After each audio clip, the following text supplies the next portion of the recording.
오늘 말씀은 요한복음 8장입니다. 요한복음 8장 44절에서 47절까지 같이 읽습니다. 너희는 너희 아비 마귀에게서 났으니 너희 아비의 욕심을 너희도 행하고자 하느니라. 저는 처음부터 살인한 자요 진리가 그 속에 없으므로 진리에 서지 못하고 거짓을 말할 때마다 제 것으로 말하나니 이는 저가 거짓말자니요 거짓의 아비가 되었음이니라. 내가 진리를 말하므로 너희가 나를 믿지 아니하는도다. 너희 중에 누가 나를 죄로 책잡겠느냐? 내가 진리를 말하매 어찌하여 나를 믿지 아니하느냐? 하나님께 속한 자는 하나님의 말씀을 듣나니 너희가 듣지 아니함은 하나님께 속하지 아니하였음이로다.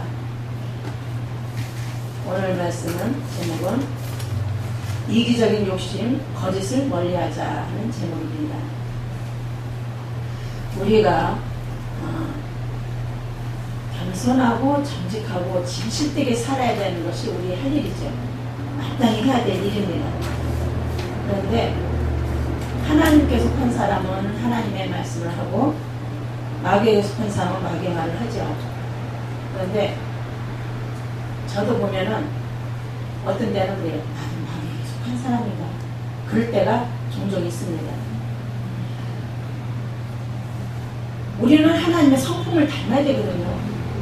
자꾸 기도하고 말씀으로 기도로 순종으로 무장을 해서 자꾸 이렇게 좋은 쪽으로 변화가 돼야 되는데 이게 어떤 때는 좋은 쪽으로 변화가 되다가 어떤 때는 어머니 대로 가고 이러잖아요. 그래서 너희 아비의 욕심을 너희도 행하고자 하느니라 그랬어요. 그러니까 이기적인 욕심이나 세상적인 욕심 부리는 이런 사람들이 전부 다 어떻게 마귀에게서 마귀 욕심을 따라하는 거죠. 예수를 겉으로는 예수를 믿고 있는데 하는 행동은 마귀에게 속한 짓을 한다는 거예요. 거짓말하고 진리 서지 못하니까 거짓말하고 욕심 부리고 또 뻑하면은 화내고 짜증내고 자기 안 알아주면 서운해하고 삐지고 자존심 찍으면은 막 그냥 자존심 뒤집어 놓으면 건드리면요 막 얼굴이 세게 불글불글 해져잖아. 이런 걸 보면서 나도 마귀에게 속한 사람이 아닌가. 난 그럴 때가 있어요. 내 자신을 쳐다보면서. 그래서 내가 정말 마귀에게 속한 사람인지 하나님께 속한 사람인지 나부터 단속해야겠다. 나부터 단속해야겠다 싶어서 내 자신을 내가 늘 감시합니다. 나 자신을 감시하고 우리 교회 식구들을 감시해요. 마귀에게 속한 짓을 하는지 안 하는지. 먹을 거 앞에 놓고 내가 더 먹을래. 네가 더 먹을래. 이것도 뭐예요? 욕심이잖아요. 하나님께 속한 사람은 첫째 사랑을 많이 베풀어야 돼요. 하나님께 속한 사람은 기도해서 하나님하고 엄청난 기도를 많이 해야지 됩니다. 그래서 거듭난 삶을 살아야지 돼요. 거듭난 삶을 살고 거듭나게 되면 하나님의 성품을 따라가게 되더라고요. 그런데 말로는 거듭났다고 하면서 이름도 바꾸잖아요. 뭐 어떤 사람 이름 뭐 요한이라고도 하고 뭐 베드로라고도 하고 막 또 어떤 사람 뭐 하여간 성경에 좋은 이름을 다 갖다가 이렇게 바꿔서 하더라고요. 그러면은 우리가 이름을 바꾸는 것은 뭐예요? 좋은 뜻으로 바꾸잖아요. 그러면 좋은 삶이 그 사람에게서 나타나야지 됩니다. 그 사람한테서 좋은 성격과 좋은 인격이 나타나야지 돼요. 누가 그냥 사주에 딴 사람 뭐 배 아프다고 하는 식으로 누가 잘 나가면 배 아프어서 시기 질투하고 이거는 아니거든요. 우리가 하나님 나라의 욕심을 부리는지 마귀가 좋아하는 세상적인 욕심을 부리는지 자기 자신을 항상 점검해 봐야지. 우리가 말로는 하나님을 믿는다고 하면서 난 하나님께 속해 있다고 하면서 마귀가 좋아하는 짓 하면은 그건 수상한 사람이잖아. 물론 우리가 완벽할 수 없으니까 실수할 수는 있어요. 그러나 실수할 수 있으나 얼른 돌이켜야죠. 회개하고 돌이키라고 그랬잖아요. 근데 우리는 맨날 회개하라고 그래요. 회개하라고 그러고 돌이켜야지 됩니다. 원래는 회개하고 돌이켜서 올바른 삶을 살아야지 됩니다. 내 영광을 위해서가 아니라 하나님의 영광을 위해서 하나님 영광에 맞춰서 살아야 됩니다. 우리가 거듭났다면, 우리가 하나님께 속한 사람이라면 하나님께 영광이 되는지 안 되는지 거기에 맞춰서 살아야 되는 거고. 근데 거기서 맞춰서, 어떤 때는 맞춰서 살다가 어떤 때는 내 욕심 부리고, 그러면은 그건 아니잖아요. 하나님께 속한 사람은 하나님의 말씀을 듣는다고 그랬어요. 그런데 예수님을 많이 무시했어요, 사람들이. 누가 무시를 해요? 저 멀리 있는 사람이 예수님을 무시한 것이 아니라 누구든지 하나님을 제일로 사랑한다는 그런 사람들이 예수님을 무시했어요. 그래서 예수님이 이해를 하셨죠. 너희는 너희 아비의 마귀에게서 났기 때문에 너희 아비가 하던 짓을 너희도 하는 거다. 그렇게 예수님이 이해를 하셨어요. 이해를 하셨는데 그 사람들은 그 소리가 듣기 싫은 거죠. 기도를 하면요, 사람들이 기도를 하는데 어떤 분이 그런 얘기 하더라고요. 왜 오랫동안 믿음 생활을 했는데 새로운 변화가 안 보이냐. 날마다 회개하고 그러는데 왜 새로운 변화가 안 보이냐. 그런 얘기를 하더라고요. 안타까우니까 하는 소리겠지. 정말 기도하면 하나님이 들어주신다고 그랬잖아요. 하나님 나 우리 세 사람 되게 해주세요. 그러면 세 사람 돼야 되는 게 정상이란 말이에요. 그런데 성경 자세히 읽어보면요, 다 이유가 있더라고요. 하나님 말씀을 자꾸 들어야지 됩니다. 옳은 말, 그것도 진리의 옳은 말을 자꾸 들어야지 돼요. 우리가 밥을 먹으면 힘을 얻듯이 우리가 진리의 말씀을 자꾸 듣고 그걸 몸에 배게 하면은 우리가 힘을 얻게 됩니다. 진리의 말씀을 자꾸 들으면 힘을 얻게 되고 또 우리에게 기쁨과 소망도 커집니다.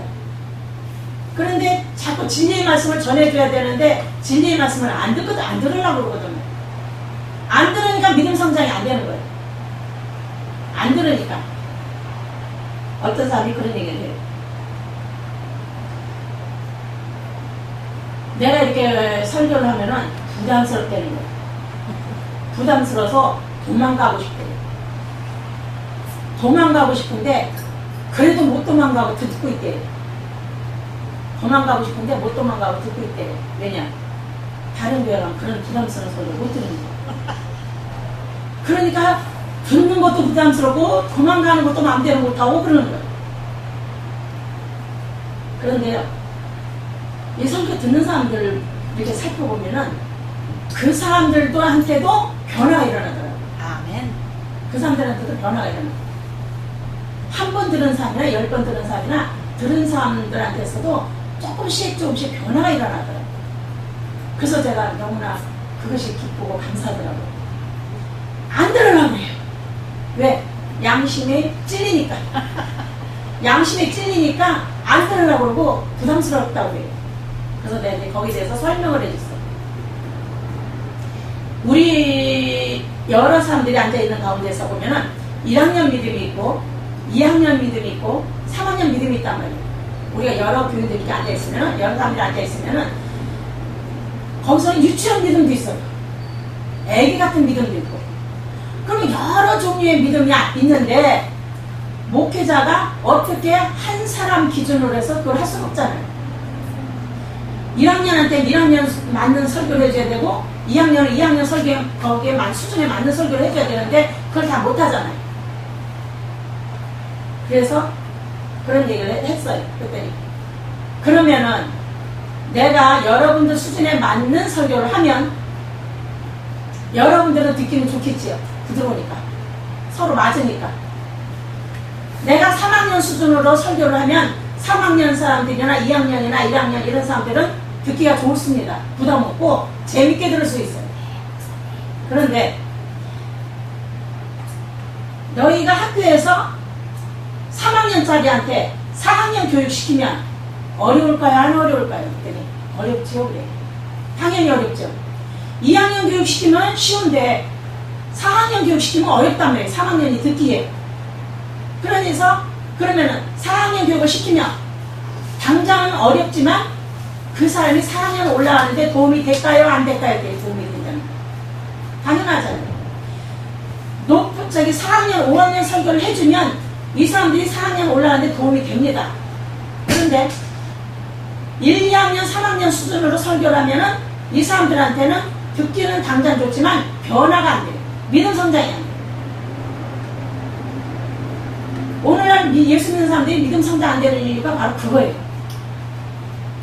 올바른 진리의 말씀을 자꾸 들려서 마음의 부담을 갖게 해줘야 됩니다. 마음의 부담을 갖게 해줘서 이왕 들었잖아요.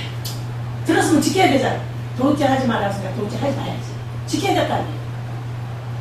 근데 도둑질 하지 말라고 하는데 또 도둑질 하면 양심이 찔린단 말이에요.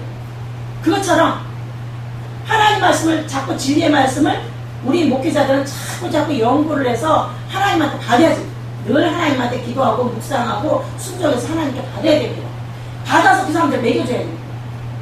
먹여주면은 당장은 부담스럽지만 그 사람 믿음 성장하는 데는 도움이 됩니다. 영적 성장하는 데 훨씬 도움이 돼요. 그러니까 이 사람들이 내 설교를 듣기 싫어서 다른 데 갈 수가 없는 거예요. 듣기 싫다고 다른 데 갈 수가 없는 거예요. 왜? 다른 데 가면 부드러운 설교만 듣지 내 설교를 못 듣거든요. 그러니까 갈래 갈 수가 없는 거예요. 부드러운 설교 좋아하는 사람은 당장은 감동적이고 은혜롭고 좋긴 하지만 믿음 성장이 안 된다. 사실인지 아닌지 해봐라 그랬어요. 사실인지 아닌지. 내 거짓말을 안 한다. 그러니 어쩌려? 들을래 안 들을래 그랬어.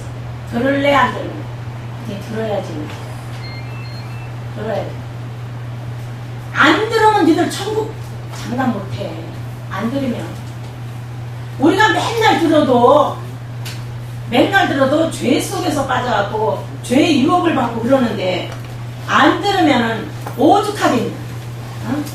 자꾸 들어야 잊어먹더라도 남는 게 있는데 안 들으면은 그나마 좀 따놓는 거예요. 사단이 자꾸 뺏어가니까. 우리가 진리의 말씀을 들으면 사단이 자꾸 뺏어가요. 그래서 그 사람 믿는 장 못하게 막어요. 나는 우리 교회 식구들로 이렇게 내가 시험을 해봅니다. 실험을 해봐요. 하나님 말씀에 이걸 매겼을 적에 어떤 효과가 나타나는지 내가 실험을 해봐요. 하나님이 어떻게 역사하시는지 내가 실험을 해보거든요. 반드시 증거가 있어요. 설교를 듣고 나는 설교를 듣는 것으로 끝나는 게 아니라 기도하고 아침마다 기도하고 성경 읽게 만듭니다. 왜냐하면 내가 날마다 설교해 줄 수 없으니까. 아침에 일어나서 첫 번째 시간으로 기도하고 성경 읽어라. 그리고 그 말씀대로 깨달은 대로 실천해라. 그걸 가르쳐요. 저녁에 자기 전에 회개기도와 감사기도하고 살아. 그걸 가르칩니다. 하루도 빼먹지 말고 하라고 시킵니다. 하루도 빼먹지 말고 실천하면 어떤 효과가 있는지 확인해 보라고 내가 그랬는데 해보니까 그 사람들이 믿음 성장이에요. 성경 읽지요? 강한 설교 듣지요? 믿음 성장이 되고 양심이 팍팍 찔리니까 옳은 행실을 안 할 수가 없어요. 옳은 행실을 하게 됩니다. 하나님 말씀을 듣고 실천하면 옳은 행실의 열매가 맺어집니다.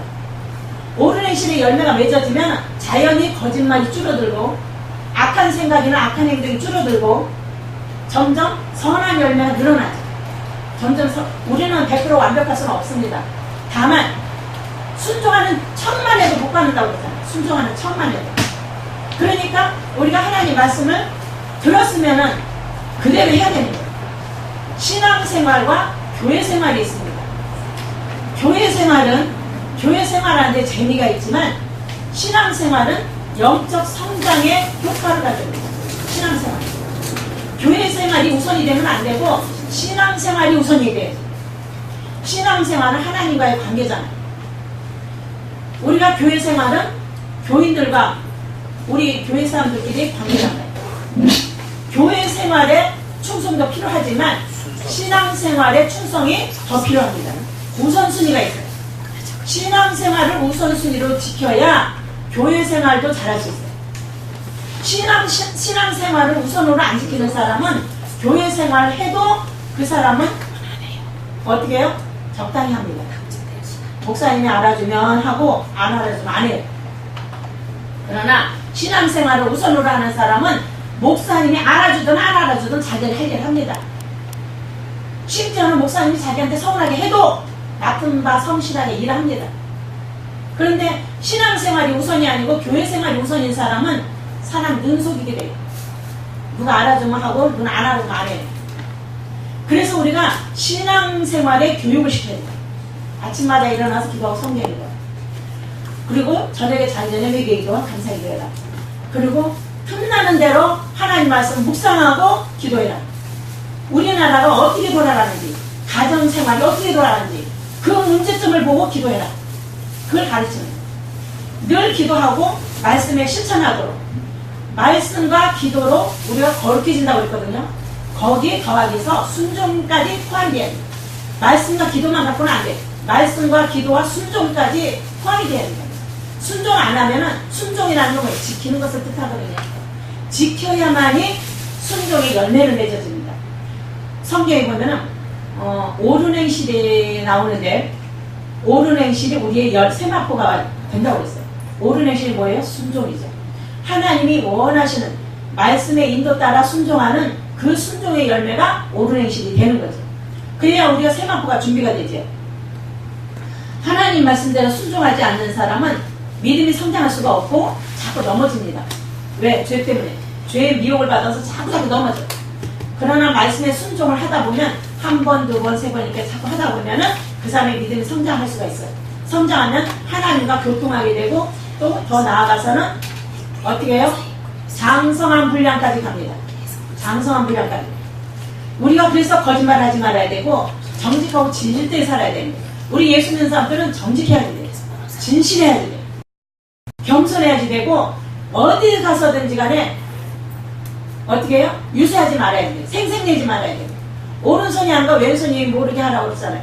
생색내지 말고 뭐 아무리 좋은 걸 잘했어도 착한 일을 많이 했어도 절대 유세하거나 생색내면 안 되는 거죠. 그걸 감춰야 돼요. 자기가 잘한 건 다 감춰놓고 잘못한 것만 드러내면 돼요. 자기가 잘못한 거. 잘못한 것만 드러내서 자기가 흉재필망정 자기 잘못한 것만 드러내고 잘한 것은 다 감춰야 돼요. 감춰서 하나님께만 영광이 돼요. 그래서 우리가 우리의 잘못된 성격이 죽어야 돼요. 잘못된 성격이 죽어야 되고 우리 잘못된 어떤 사람 막 화나면 막 말하잖아. 이것도 죽어야 돼요. 우리가 갈라디아에서 보면은 십자가에 밑에 다 죽었다고 그랬잖아요. 우리 성격이 잘못된 성격들이 다 죽어야 돼요. 내가 자랑하고 싶은 이 지식도 다 죽어야 돼요. 내가 돈 많이 갖고 있는 것도 죽어야지 돼. 네가 돈이 아무리 많이 갖고 있어도 그게 어떻게 내가 죽으면 그건 필요 없잖아요. 그러니까 돈 많이 갖고 있는 것도 자랑할 필요 없고 내가 먹을 거 권력이고 뭐고 자랑거리가 아무리 많아도 그걸 자랑하면 안 되는 거예요. 다 죽어야 돼요. 그 생각 다 잘 죽고 겸손한 마음으로 하나님 나라를 사모하는 마음으로 거듭나요. 하나님께 속한 사람은 하나님이 뭘 좋아하시는가, 하나님이 뭘 기뻐하시는가, 거기에 집중적으로 생각하게 돼요. 하나님이 기뻐하시는 걸 찾아서 우리가 순종하면 되는 거예요. 근데 그걸 알면서도 이론적으로는 많이 압니다. 이론적으로 많이 아는데 실천을 못해요. 그러니까 이게 왜냐하면 실천하는 습관이 안 돼 있어요. 실천하는 습관이 됩니다. 작은 거 하나라도 하나님 말씀대로 실천하는 습관이 되어야만이 그 습관이 쌓여서 좋은 열매가 되는 거죠. 예수님도 습관을 쫓아서 기도했다고 그랬어요. 우리는 기도도 습관처럼 해야 되고 하나님 말씀도 주야로 묵상하는 것도 습관이 돼야 되고 오른행실하는 것도 습관이 돼야 돼요. 아무데나 막 그냥 쓰레기고 막 버리는 사람들도 있잖아요. 응? 아무데서나 남한테 막 피해주는 사람도 있잖아요. 또 남한테 그냥 기분 나쁜 말 했다고 막 욱하고 또 덤비는 사람도 있잖아요. 이 잘못된 성격들이 다 죽어야지 돼요. 우린 죽어야 되고 겸손한 마음으로 거듭나야 됩니다. 우린 겸손해져야 돼요. 더 겸손해야 되고 우에 앉으려고 하지 말아요. 우에 앉으려고 하지 말고 맨날 말석에 앉아요. 우리는 항상 말석에 앉는 걸 좋아해요. 말석에 앉는 걸 좋아하고 하나님 나라를 위해서 어떤 사람을 세워야 옳은 것인지 그 사람을 찾아서 세워야 돼요. 하나님 나라 발전에 어떤 사람을 세워서 일시키는 것이 옳은 건지 그런 사람을 찾아서 일을 시켜야지. 내가 나서야지. 그 생각 죽어야 돼. 내가 나서야 된다는 그 생각 죽어야 되고, 하나님 나라의 발전을, 유익을 끼칠 수 있는 그런 사람을 세워서 일을 시켜야 되는 거예요. 그래야 하나님 나라가 발전합니다. 우리는 내 나라가 발전되면 안 돼요. 하나님 나라가 발전돼야지. 그래서 우리가 항상 하나님 뜻대로 순종하는데 이게 쉽지는 않아요. 처음부터 내 욕심과 교만, 체면, 자존심이 다 죽어야 그게 가능한데 쉽지는 않습니다. 그래서 예수님이 이 땅에 오시면서 어떻게 했어요? 죄인을 불러서 회개시키러 왔다고 했어요. 죄인을 불러서 회개시키러 왔다는 거예요. 진정한 회개가 있어야만이 거듭날 수가 있고 예수님과 이게 교통할 수가 있죠. 우리가 하나님 뜻대로 순종하지 않는 그 믿음의 기도는 올라가다가 뚝 떨어집니다. 아무리 기도해도 올라가서 뚝 떨어져. 그러니까 기도가 상달되게 하려면 어떻게 해요? 순종을 해야 됩니다. 하나님이 원하시는 그 일을 찾아서 작은 것부터 실천하면 기도가 상달되게 됩니다. 기도한 대로 이루어지는지 안 이루어지는지 본인이 겪어보면 합니다. 우리가 이런 걸 보면서 예수님은 그러셨어요. 나는 선한 목자다. 선한 목자는 양을 위하여 목숨을 버리거니와 하고 있어요. 근데 싹금은 그렇지 않다고 그랬어요. 우리는 하나님의 음성을 들으라고, 하나님의 말씀을 들으라고, 내 마음에 부담스럽지만 진리의 말씀을 자꾸 들으려고 노력해야 됩니다. 오히려 목사님한테 양심을 찌르는 진리의 말씀을 좀 들려주세요. 부탁할 정도가 돼야죠. 그래야 우리가 믿음 성장하고 믿음 성장이 돼야만이 빛이 되고 소금이 되고 할 수 있습니다. 그럼 우리나라 진작에 좋아졌죠. 우리가 이제부터라도 돈 욕심, 세상 욕심 다 버리고 하나님이 좋아하시는 선한 욕심을 갖고 주일에 힘쓰기를 원합니다. 아멘. 기도하겠습니다. 하나님 아버지, 우리에게 항상 은혜 주심을 감사합니다. 항상 주님께서 죄인을 듣지 아니하시고 하나님 뜻대로 경건하게 사는 사람의 기도를 들으신다고 하셨사오니 우리들도 항상 주님 뜻대로 정직하게 내 자신을 낮추고 경건하게 하나님의 말씀을 따르는 하나님의 사랑을 쫓아 행하는 우리 모두가 되게 하여 주옵소서. 날마다 주 안에서 좋은 여실이 늘어나도록 도우시고 함께 하여 주옵소서. 모든 것 주님 뜻대로 은혜롭게 되어지를 원하며 왕 되신 주 예수 그리스도의 이름으로 감사하며 드리옵나이다.